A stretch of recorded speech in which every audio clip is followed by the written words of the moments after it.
Good morning, church. Pastor Gary here with today's Overflow.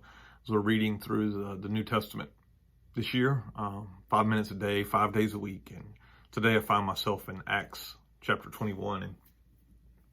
And this is a kind of a pivotal chapter in the life of Paul because he's been praying about going back to Jerusalem, and all of his friends and all of his counselors, right, the people around him are saying, don't go back. They're going to throw you in jail.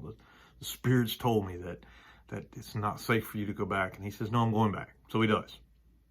He gets there and he goes to see the brothers, the disciples, and they say, man, it's great that so many Gentiles have come to believe. And guess what? There's been thousands of Jews who've come to believe in Jesus too.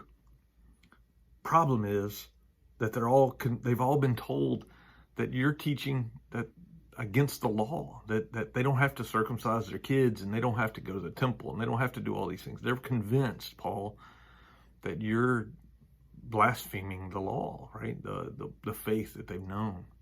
And so they come up with a scheme or a plan, maybe it's a better word, for Paul to go and take a Nazirite vow, to shave his head and to prove how religious he is.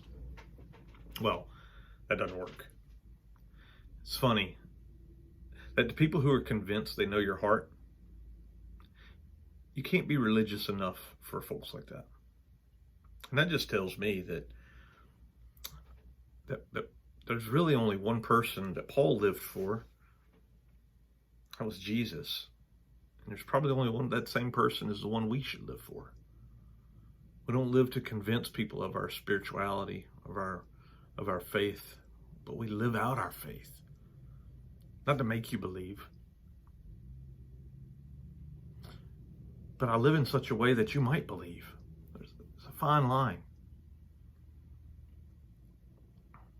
Anyway, the idea of living for the audience of one, living for one person, that's Jesus. I'm not being concerned with what folks who used to know me think, or folks who, or anything else. But to live our lives for one purpose, for one's approval, no one else. It simplifies things when we're only worried about what Jesus thinks of us.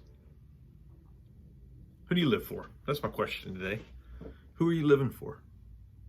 To prove yourself to? Whose approval are you seeking?